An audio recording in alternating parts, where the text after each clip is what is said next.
ఈరోజు అనేక మంది యవనస్తులు, యవనస్తురాలు, అనేక మంది కూడా వివాహితులు కూడా ఏంటంటే వారి పాత జీవితము, పాత రిలేషన్షిప్స్, పాత సంబంధాలు, అక్కర్లేని కార్యాలు, అక్కర్లేనివి అన్నీ జ్ఞాపకం చేసుకుంటూ ప్రసంగి గ్రంథంలో ఉంటుంది ఏంటిదంటే, ఆ రోజులు వస్తే బాగుండు, మళ్ళీ ఆ రోజు ఇంత ఆనందంగా ఉన్నాను, ఆ రోజు వస్తే బాగుండు అని అనుకుంటూ ఉంటారు.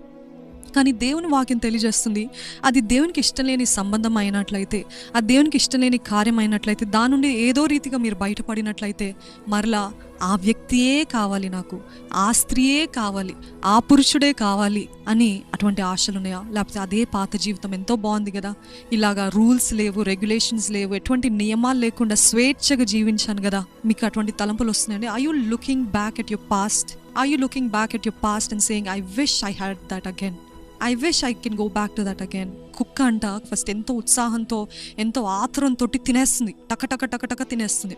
తినిన తర్వాత ఏం చేస్తుంది? ఆ తిన్నది అరగక కక్కేస్తుంది. కక్కిన తర్వాత మళ్ళీ ఏం చేస్తుంది తెలుసా?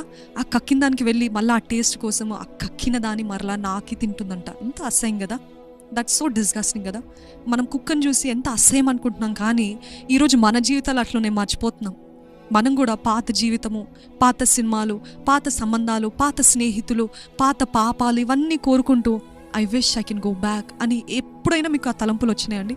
అట్లుంటే ఎంత బాగుండింది నా జీవితము, ఎంత స్వేచ్ఛగా ఉండింది నా జీవితం, హౌ వండర్ఫుల్ ఇట్ వాజ్ అని అనుకుంటున్నారా? లేకపోతే నిజంగా దేవుని వాక్యంలో రాయబడి ఉంటుంది ఏంటిదంటే, ఐగుప్తులతోటి సంతోషించుట కంటే ఇశ్రాయేలులతోటి, దేవుని బిడ్డలతోటి శ్రమలు పడుట మేలు అనుకున్నాడంట మోషే.